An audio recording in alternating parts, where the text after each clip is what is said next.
This week, I am delighted to welcome Jason Brodsky to join us on the podcast. Jason is the policy director at United Against Nuclear Iran, a distinguished American think tank, and a non-resident scholar at the Middle East Institute's Iran program. He'll be helping us understand the often opaque world of the Islamic Republic of Iran, the main threat facing Israel, the wider Middle East, and indeed the West. So, Jason, welcome. Thank you for joining us. It's great to be with you, Jake, and the Jewish Chronicle. Thanks for having me. So, Jason, if you could, would you just map out for us the structure of the regime? Most people know the Ayatollah. They might know, the IRGC and a few other figures, but not much more than that. But it's quite complicated, isn't it? Yes, it is a complicated system with a number of moving parts, but at the top is the supreme leader. He is the constitutional commander-in-chief, and the Islamic Revolutionary Guard Corps and the Artesh, which is the regular military of the Islamic Republic, report to him, and he is the one who gives the orders. And he's the Ayatollah Khomeini. Is that how you pronounce it? Khomeini, because there's different pronunciations. There was Khomeini and Khomeini. Yes. Ruhollah Khomeini was the first supreme leader, and Ali Khamenei has been the second supreme leader since 1989.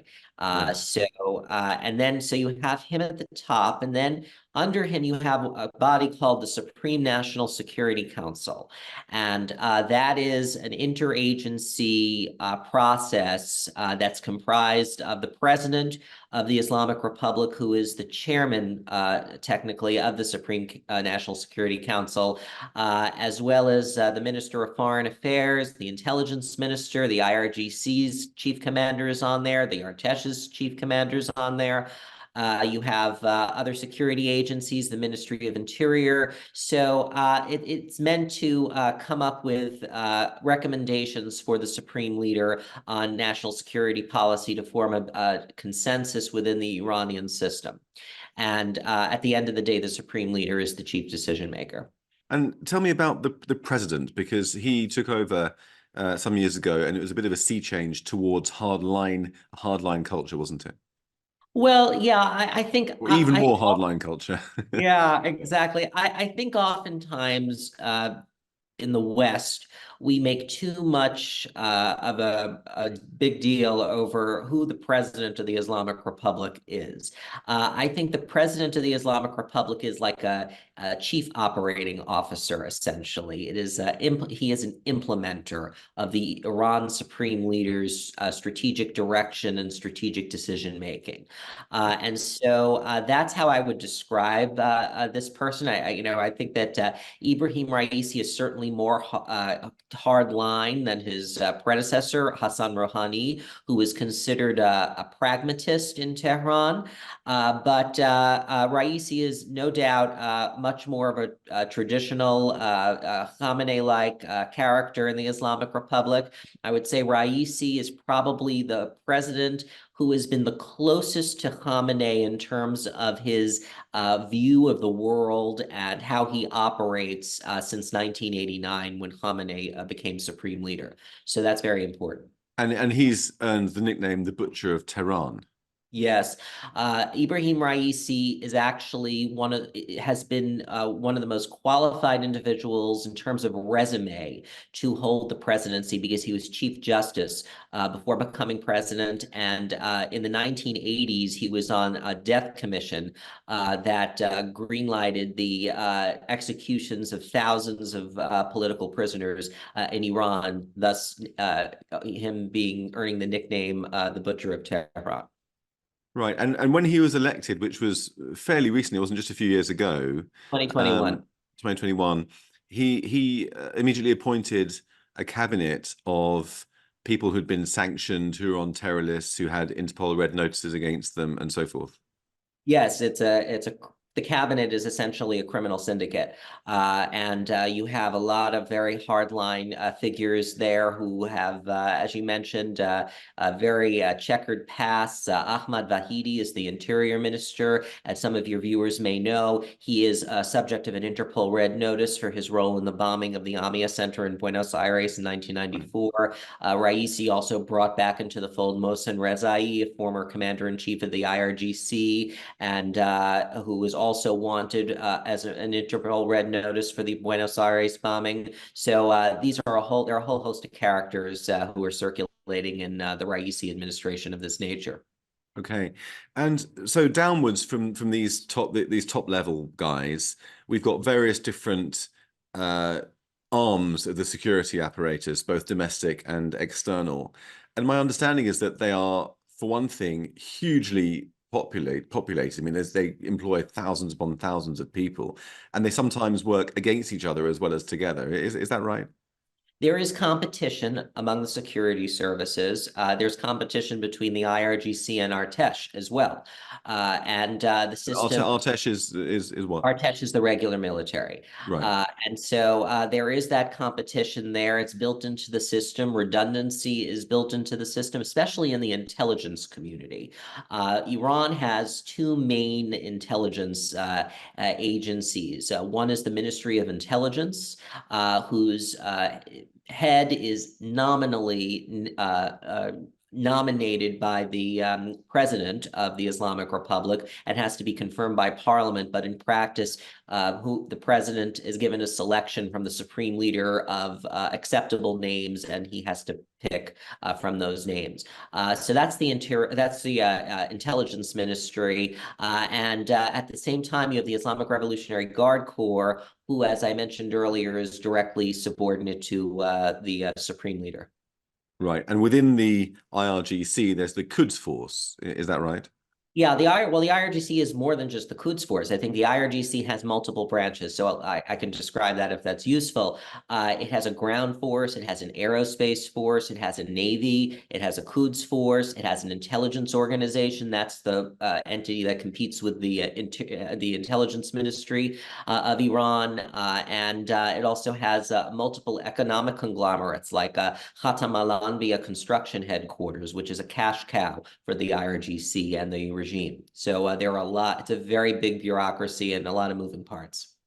And the IRGC mainly focuses outside of Iran's borders on creating havoc around the region and indeed further afield in the West. Tell me a little bit about the domestic security situation, because my understanding is that almost for every Iranian civilian, you've got an Iranian secret policeman watching him. Yes, it's a highly securitized society. I think that the IRGC does have a domestic role as well. And I'll give you an example. The IRGC has representatives in different agencies of state in the Islamic Republic to ensure that they are adhering to the ideological precepts of the Islamic Republic. And that's how it maintains the ideological purity of the regime, and has a kind of big brother mentality of watching over people and weeding out and purging undesirable elements. So there's that. I would also say that the security services have presence in every Iranian university as well. There's a professors Basij organization, which is subservient to the IRGC. There's a student Basij organization in universities that's subservient to the IRGC. So you have all of this highly securitized architecture in place throughout the Iranian system. Right. In fact, a couple of years ago, I was speaking to somebody who worked for the Mossad, and he was saying that, they've famously penetrated Iranian society at almost every level. And he was saying that in a way it's easier because they're so busy watching their own people that they almost haven't got the capacity to watch for the real threat. Yes, I think we can see that. And, there are many foreign intelligence organizations who have impressive achievements in penetrating very sensitive areas of the Islamic Republic. And that's always a question that arises whenever a spectacular operation takes place and makes it into the media. what happened to the Iranian security services? Where are they? The population in Iran tends to ask those questions, and some of them joke in a very morbid way that, oh, they're concentrating on hijab enforcement and harassing dissidents abroad. So there's But that. also, I think the other perhaps key to some of the success of these intelligence operations is that much of the population hates the regime.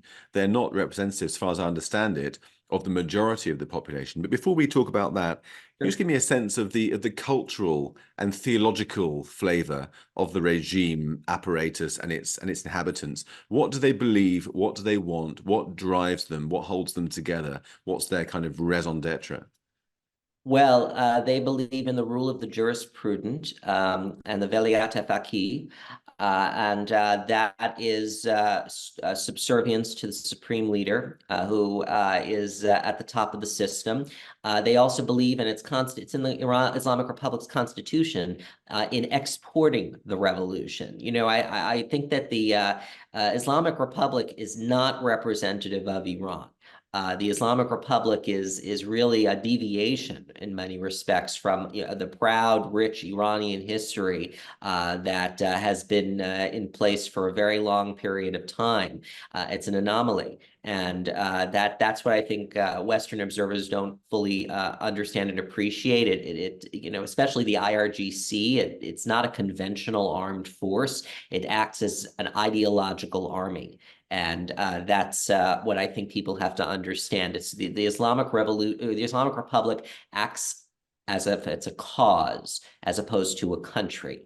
And that's, I think, the distinction that's important. Right. So there's the cult of personality element to it, which you've just alluded to. But there's also, as far as I understand it, a millenarial aspect to it. This sort of hankering after, or not even hankering after, but forming a military strategy aimed at causing an apocalyptic war, which will bring a kind of messianic figure back from invisibility. Is that right? Yeah, that's a cult of Mahdiism. And yes, that is absolutely prevalent in the regime. And it drives the ideology of the Islamic Republic. And it has become very prevalent and prominent of late, particularly because of Ayatollah Khamenei purging the system to such an extent where those individuals who had served in some of the most sensitive positions in the Islamic Republic, like intelligence minister, former secretary of Supreme National Security Council, former speaker of parliament, they are not allowed to run for the presidency because of this desire to weed out undesirables and achieve a fully Islamic society and keeping with Ayatollah Khamenei's personal signature vision for Right. Iran. And so I think that perhaps is thought to be another reason why sometimes there's a lack of competence within the regime, because they weed out people who are competent but not ideologically pure in favor of the real insanely committed ideologues who might not have the skills. Yes, as two of my colleagues at UANI, Kasra Arabi and Saeed Golkar, have recently written, it's the dumbification of the Iranian political elite. Right. That is there, and it's a real trend in the Islamic Republic right now. So let's just talk a little bit about the Iranian people, because as distinct from the regime, how many of them support the regime? I mean, I'm sure it's a spectrum, but roughly, how many of them support the regime? How many of them are in the middle, and how many oppose the regime? And where does the center of gravity lie, and what's their feeling towards Israel and the West? Well, I think the Islamic Republic is wildly unpopular at home. The vast majority are against the regime. I think there's only a core minority of supporters right now who are dependent in many respects on the Islamic Republic economically in some cases, but also there are people who share that ideological persuasion with the supreme leader. And so that's the dynamic. There is an unbridgeable chasm between state and society in Iran right now. And so I think then when people, say that, if Israel were to launch military strike on the Islamic Republic, that there will be this rally around the flag effect. I think that that's not true in Iran today. I think Iran today is looking past the Islamic Republic, wants it gone. And and we see this on the streets as well. I think it's incredible, some of the video and photos that come out on social media of Iranians hanging the Israeli flag from Tehran highway overpasses, and you see graffiti on the walls that asking Israel to bomb certain targets that are connected to the regime. There was an Iranian who, I would say a year or so ago, in a Western article, who was interviewed anonymously and was asking the West to bomb the Beit Rahbari, which is the office of the supreme leader. So that sentiment is very real, and it's out there. Right. So if there are any Iranian citizens listening to this podcast, we love you. We're with you. We want to get rid of the regime too. Not we, but you know what I mean. Yes. Okay. So let's talk about the Iranian economy. Can you just map out for me briefly what it's like and what the effects of the sanctions have been on it? And it's my understanding that the whole thing is geared really towards military adventures overseas.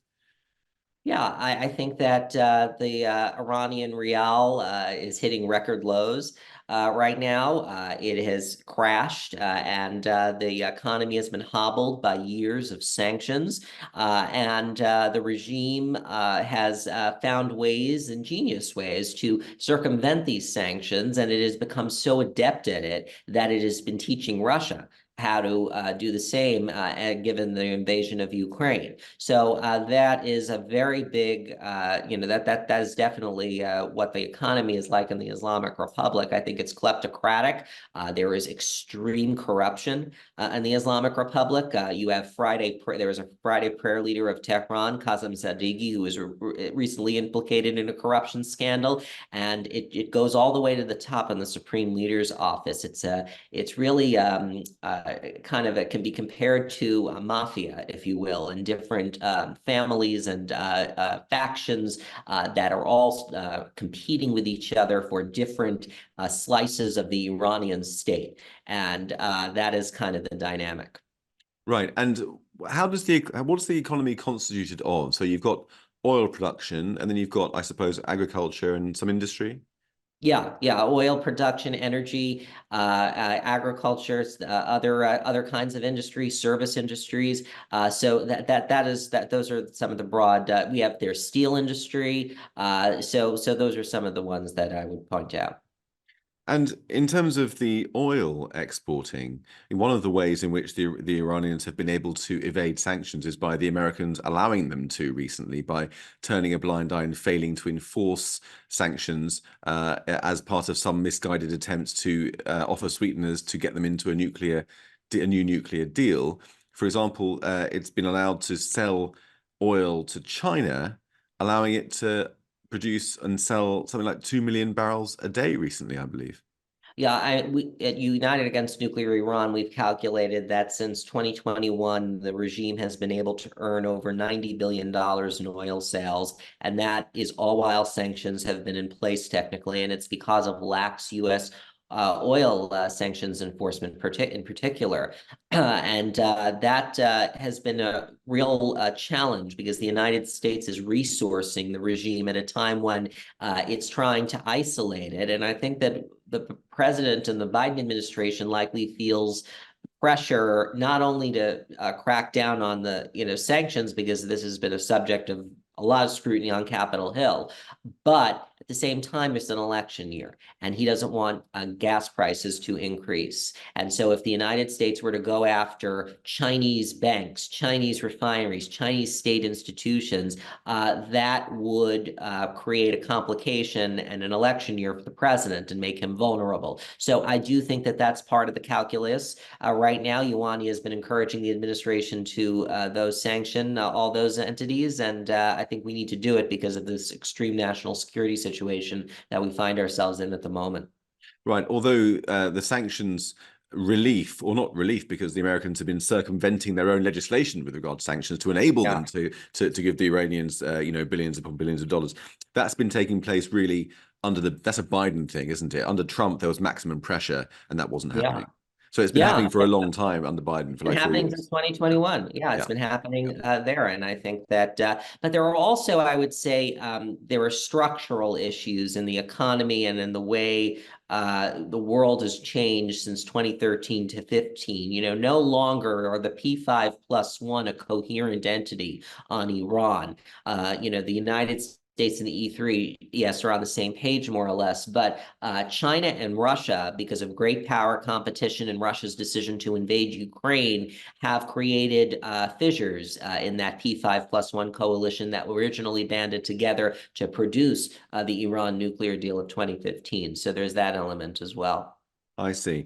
Okay, so we've got an understanding of the security apparatus, the leadership structure, the ideology, and so forth. But before we go on to talk about the military capabilities and how that's going to be, how that's been harnessed in service of this ideology, can you talk about the position of Israel within the ideological structure? Because it seems like there's a real obsession with Israel that seems out of all proportion with the fact that it doesn't share a border with Iran. It's quite a long way away. It's not, the Iranians aren't Arabs, and it seems kind of bewildering from the outside. Iran has a long, proud history of close relations with Israel. Many of your viewers may not be familiar with the history, but before 1979, Israeli prime ministers traveled to Iran secretly. Golda Meir traveled to Iran. Yitzhak Rabin traveled to Iran. It's in the memoirs of Asadollah Alam, who was the court minister for the Shah at the time, and it's all recorded there. And it's just extraordinary. And Israel and Iran cooperated over water technology, agriculture, also with very sophisticated defense cooperation with the Jericho missile. This all goes back many, many years, and there is no natural reason for why Israel and Iran should be enemies. They should be friends right now. But the problem is, as I said before, the Islamic Republic is really an aberration in Iranian history, and that has been to the tragic detriment of not only to Israelis, but most importantly, the Iranian people, because they have been crippled in their ability to have meaningful lives and get to their full potential because of the regime's stifling ideology. But I would say that being anti-Israel and anti-Semitic, those are the core pillars of the regime. It's anti-Israel, hijab, and anti-Americanism. Those are the three core pillars that drive the Islamic Republic. And what's the reason for that? I mean, is it to do with this idea that a war with Israel will spark the myth of the apocalypse? Is it to do with that, or is it something else?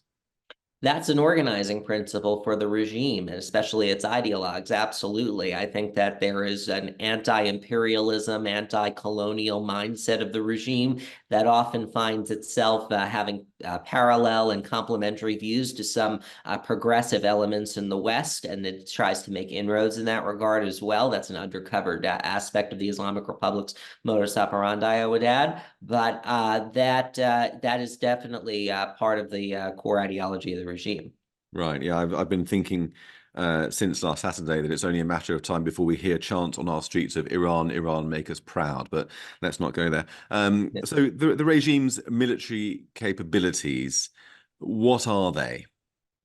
The regime is inferior in terms of conventional military capabilities. It cannot compete with the big powers of the region like Israel, Saudi Arabia, and other rivals in terms of conventional capacities, especially because Iran's been under sanctions for such a long period of time. So to compensate for the lack of a conventional capability, Iran has invested ingeniously, I might add, in drone and missile technology to compensate for that disadvantage. And that has been really the crown jewels of the Islamic Republic's military, those products. And now we're seeing Iran, because of the expiration of UN Security Council Resolution 2231's arms embargo and missile restrictions recently, that was a conscious policy decision, sadly, by the E3 in the United States, but we can get into that later. That has been allowed to expire, and now Iran is shopping and hawking its military products to a whole range of countries in South America, Africa, Eurasia, Russia as well. So it is becoming a global, it's developing a global arms footprint well beyond the Middle East. Right, and just a few figures that that have been in my mind recently, so they may be wrong, but they're going to be roughly correct. The American economy is about 31 times the size of Iran. The Iranian military, as I recall, is the 14th, ranks 14th in the world compared to America, obviously, is the first. The American Navy is 4 times the size of the Iranian Navy. I think the American defense budget is what, 700, $800 billion. The Iranian one is something like 9 billion. The Israeli defense budget is something like 23 billion, something like that. And in terms of planes in the Air Force, the Iranians have 511, and the Americans have thousands, like 13,000 or something like that. So that gives you a sense of the scale. And they're aging aircraft. The Iranians have Right. aging aircraft, and a lot of them belong in a museum. So, because they're from the era of the Shah. But then, as you've said, the Iranians are embracing this low-tech approach with drones that are cheap. I mean, we saw on Saturday the defense of Israel cost Israel alone, without even taking into account the spending of the allies, $1 billion that one night, defending against many cheap drones. Yeah. And the United States has spent an inordinate amount of sum of money shooting down Houthi missiles and drones, which are based on Iranian technology, in the Red Sea area. And yes, it has, as I said, it's an ingenious way of building or projecting power in the region through missiles and drones. So before we start talking about their nukes or lack thereof, just tell me about the Ring of Fire strategy. Sure. The Ring of Fire strategy was birthed really by Qasem Soleimani. It was birthed and expanded by him when he was the commander of the IRGC's Quds Force. And the Ring of Fire is meant to surround Israel around its borders, to gradually make life unlivable and unbearable in Israel. And that has been the Islamic Republic's strategy for a very long period of time. They don't aim in a big bang to take out Israel. They aim to do it death by 1,000 cuts, if you will. And so, but it has become much more aggressive in the post from October 7th on because of 2 reasons. One is because for the first time in the post October 7th context, Iran has been deploying the full slate of its proxies and partners in a Gaza conflict targeting Israel. In previous Gaza conflicts before October 7th, there was only symbolic participation from Hezbollah, the Houthis, Iraq militias, Syrian militias that are connected to the IRGC. But post October 7th, we have seen the axis of resistance, which are Iran's proxies and partners, be deployed in an unprecedented manner, expansive and in a coordinated manner. And that is really the legacy of Qasem Soleimani's successor, Ismail Ghani, who is really been the mastermind behind the coordination of all these different players. And that's where his legacy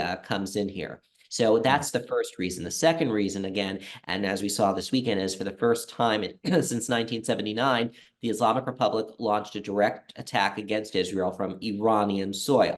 So it is becoming much more aggressive in implementing its Ring of Fire strategy than it had been in the pre-October 7th context.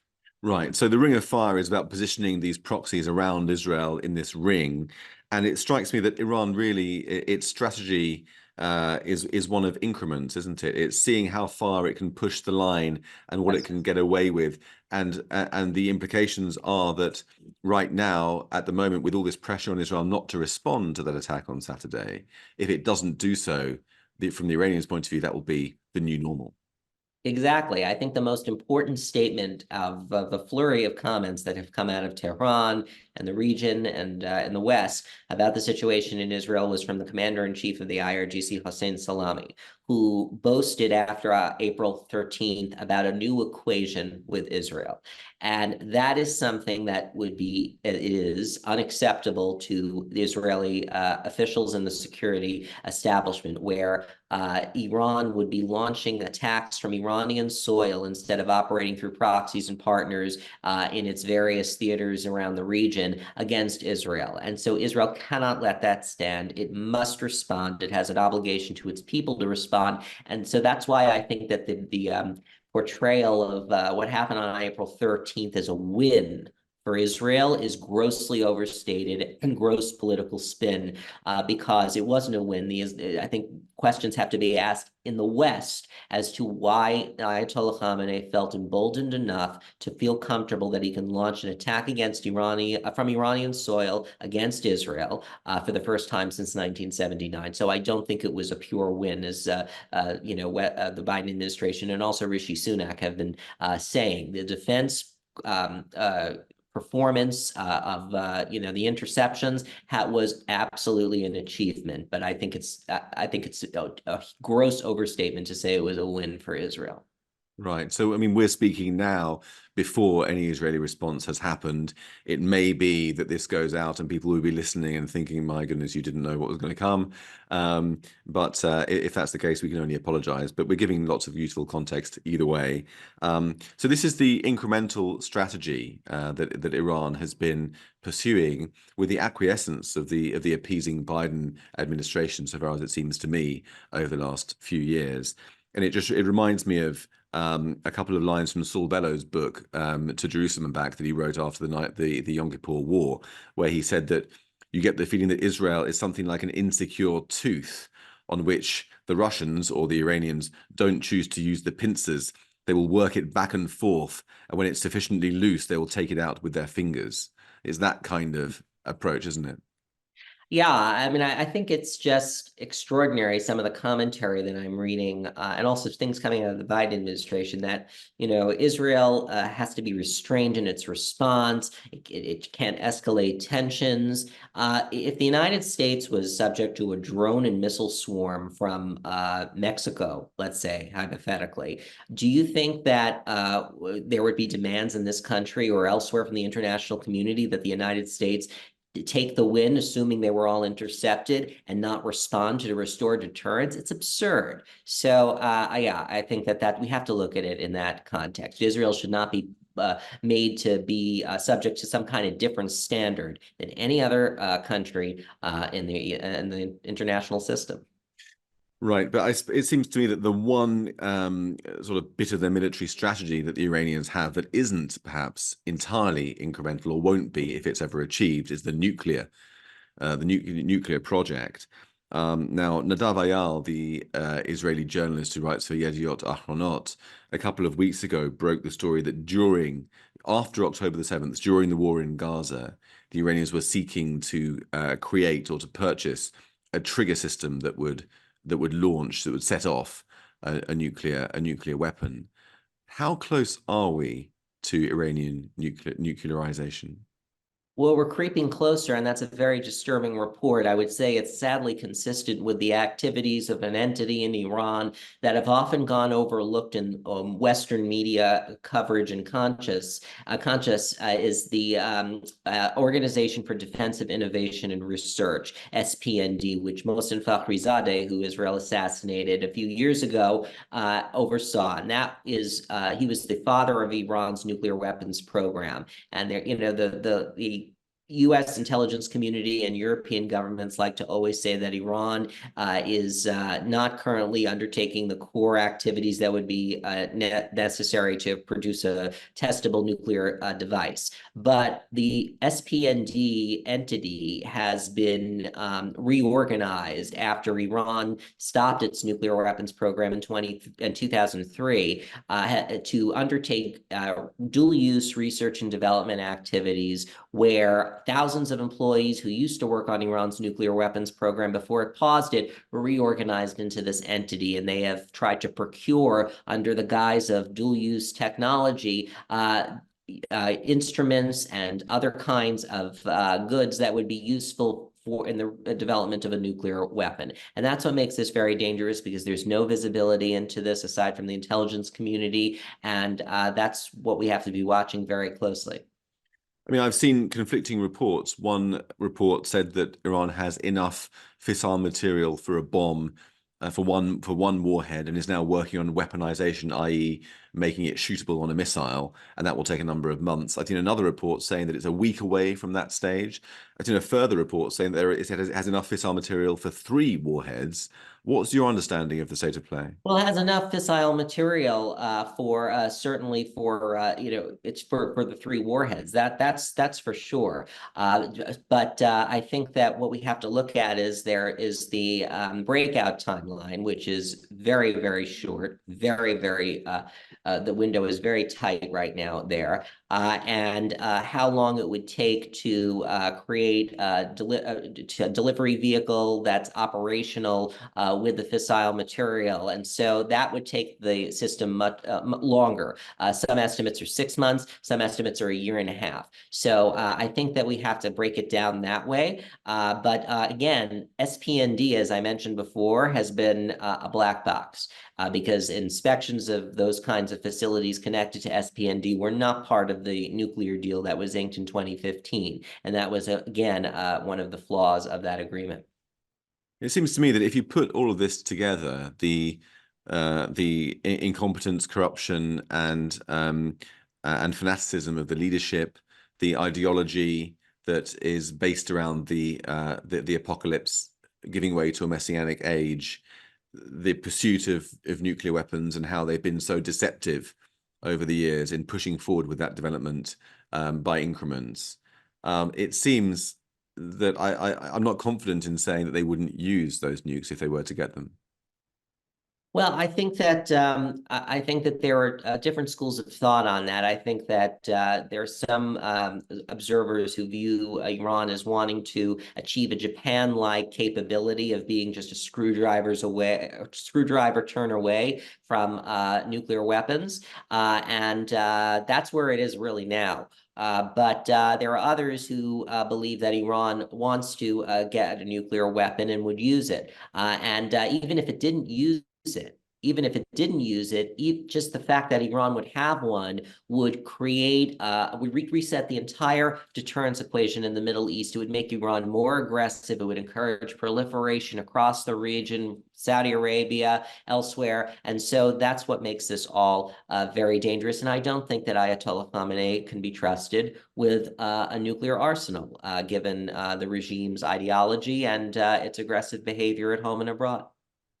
So what does America and the international community do about this? I mean, it seems to me that I've been quite scathing of the Biden administration's appeasement of the Iranians since he came to power, and all the key landmarks in the development of a nuclear weapon, i.e. enrichment to 20% to 60% and so forth, were achieved on Biden's watch. What needs to be done now? I mean, in an ideal... I think the Biden administration's Iran policy has been a disaster from 2021 forward.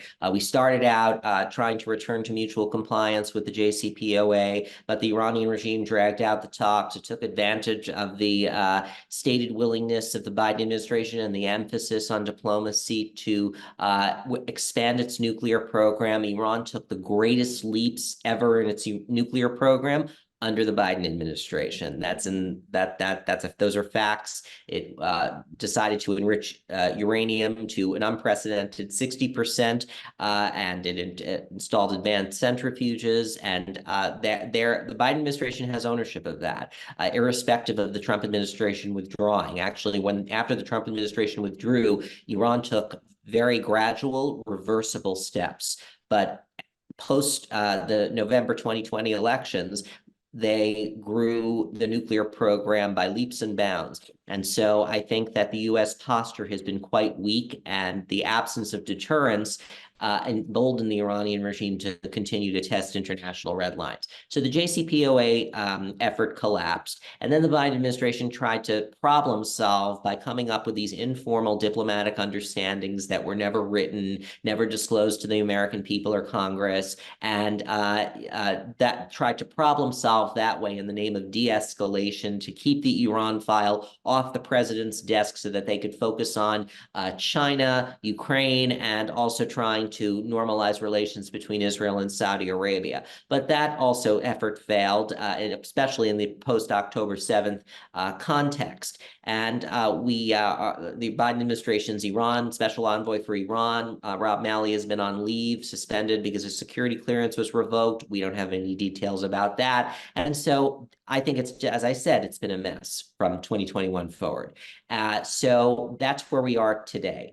And Iran's nuclear program is at a very advanced stage. I believe the Biden administration needs to work with the E3 to invoke the snapback sanctions mechanism under UN Security Council Resolution 2231. That would reset the entire table with Iran. It would bring back all the old Security Council resolutions like 1929, which actually mandated zero enrichment for the Iran's nuclear program. It seems like ages ago, but if your listeners will recall, the Iran nuclear deal permitted enrichment up to 3.67%. It would reinstate the arms embargo. It would reinstate the missile restrictions, which, oh, by the way, would be helpful given Iran's increasing arms to Russia for use against Ukraine. So snapback would be a very important move, as it would psychologically shape the Iranian calculus and lull them out of a sense of complacency that they've had, that no matter what they do, the international community will still be at the table trying to get them to agree to some kind of deal. So that's what they need to do. We also need to start isolating Iran diplomatically and building a global coalition that's willing to take risks and willing to take tangible, meaningful measures to isolate the regime. And only the United States can start leading in this regard. This is what you see Israeli leaders trying to say, where we're talking about a global alliance. I've heard this before for years, but it has never come through because of a lack of willpower and motive and for the U.S. to engage in this, especially under the Biden administration. But we need to be actively doing that. And last and certainly not least, we need a credible military threat. I think the United States should join Israel in these strikes in Iran, because that would rebuild the American deterrence equation with Iran that has been very, very badly and dangerously eroded over years, not just the Biden administration. This is a product of Republican and Democratic failings on Iran policy. And so that would help deterrence on the nuclear side as well, because Iran knows the U.S. has the capability of taking out its entire nuclear program, but it doubts we have the will to do so. If the U.S. demonstrated a will to strike inside Iran with Israel, that would really change the regime's calculus. Right. Well, let's just finish by talking a little bit about Donald Trump, because I couldn't help but compare the Biden administration's response. I mean, you know, we mustn't take any credit away from Joe Biden in orchestrating this fantastic display of might, defensive might, 99% success rate over the skies of Israel on Saturday. And yet it contrasts heavily with the appeasement since 2021, and also the rhetoric since, which is focusing not on Iran or Hamas, but on Israel, telling Israel not to respond and not to escalate anything further, i.e. enforce any kind of deterrent. I compared that to Donald Trump's tweet in 2020 after the killing of Qasem Soleimani. And I mean, this just takes you back. I mean, he wrote on Twitter, "Let this serve as a warning," capital letters, "that if Iran strikes any Americans or American assets, we have targeted 52 Iranian sites representing the 52 American hostages taken by Iran many years ago, some at a very high level and important to Iran and the Iranian culture. And those targets and Iran itself, capital letters, will be hit very fast and very hard." I mean, that's a change of rhetoric, isn't it? I mean, it's no surprise that Iran didn't retaliate for the killing of Qasem Soleimani in any dramatic or meaningful way. Donald Trump understood leverage, how to build leverage, and how to put the fear of God into the Islamic Republic's leadership.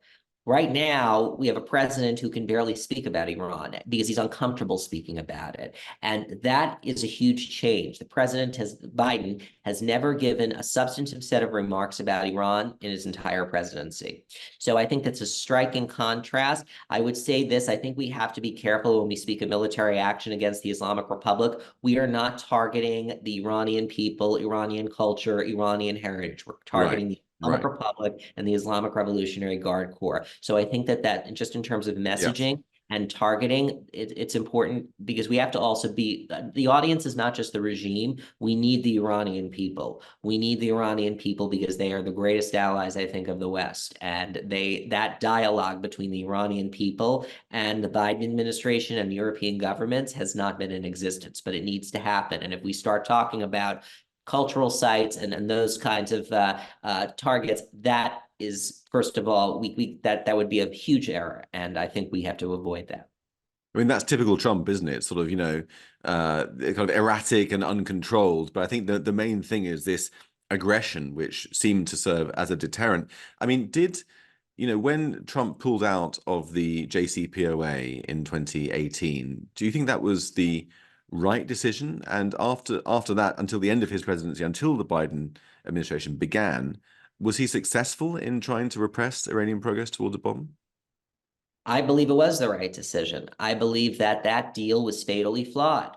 My organization, United Against Nuclear Iran, was against it from the very moment of its existence because we knew that it wouldn't meaningfully stop Iran from achieving a nuclear weapon. We knew that the assumptions upon which the deal was based were faulty about how it would give Iran time to evolve and reform itself. Reform is not possible under the Islamic Republic, and it's not on the menu. As long as Khamenei is alive and as long as the regime is the regime, it's never going to reform. So I think we have to get the language of reform out of Washington and European capitals. It's just a fantasy and never going to happen. I also think that it was based on an assumption that Iran would be willing to negotiate longer and stronger in the future and wider as well in non-nuclear contexts. And that is also, I think, has been proven untrue. The regime has viewed the nuclear deal with the West as the ceiling of its engagement, and the West has always viewed it as the floor. And that mismatch in objectives would always make any diplomatic arrangement with Iran faulty and unsteady. And so that's what we have to keep in mind, I think. But then during the Trump presidency, after pulling out of the JCPOA, that didn't solve the problems either.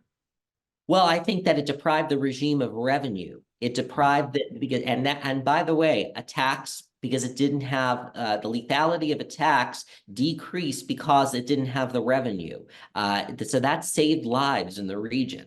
And I think that that's missing a lot of times from the equation, from the conversation on the JCPOA. Islamic Republic with more resources can invest in more missiles and drones and supply them around the world. And also, oh, by the way, even without the restrictions that would have been lifted on all those programs because of the UN Security Council Resolution 2231 sunset clauses, that would contribute to a more lethal Iran in the non-nuclear context. And the JCPOA took the most important tools that the U.S. arsenal, economic warfare arsenal, in terms of the energy sanctions, off the table. So that's why it was fundamentally flawed, in my view. Right. So Trump's policy of maximum pressure helped to rein in Iran in terms of its influence over the region. But did it help to slow down or to halt Iran's progress towards a nuclear warhead? I think that the Trump administration, Iran, expanded its nuclear program after the withdrawal. Those are facts. But as I said before, these were reversible, gradual steps. Didn't result in a war. But when the Biden administration took over, given its posture towards Iran, those advancements in the nuclear program skyrocketed and went like rocket fire. So that distinction and that difference is where I think the mistakes were made in 2021 when the Biden administration took office. They should have continued the maximum pressure campaign, and I think we would have been in a much better place today.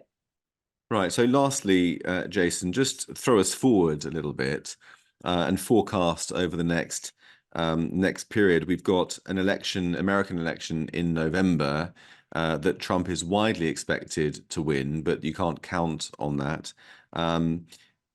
What do you think would be the best outcome over the next year vis-a-vis Iran? Well, I'm not a partisan person. We're a strictly nonpartisan organization. I think we need a bipartisan Iran policy in the United States, a completely new one. And I don't see any work being done in the government to achieve that. I think we have a lot of policy disorientation at the moment. I've been an advocate of creating a blue ribbon or a bipartisan commission on Capitol Hill, similar to what we have with China. We have a Chinese bipartisan commission in Congress, which is tasked with developing a long-term strategy for how to deal with the Chinese Communist Party. We need the same with Iran.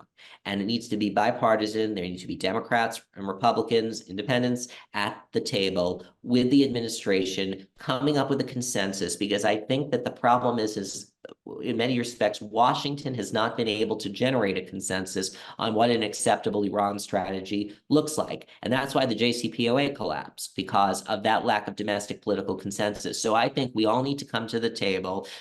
Those people who are on the progressive side and were supporters of the JCPOA need to stop, with the name calling and the slogans about hawks and war. And also on the Republican side as well, we need to start making more of an outreach to the Biden administration and trying to build bridges there, coming up with a strategy where we are coming up with a Iran plan that meets our national interests and protects our allies as well. And so that's what I think it should be job one in the coming months. But I don't see any effort being made in this regard, and that's why it's very concerning to me.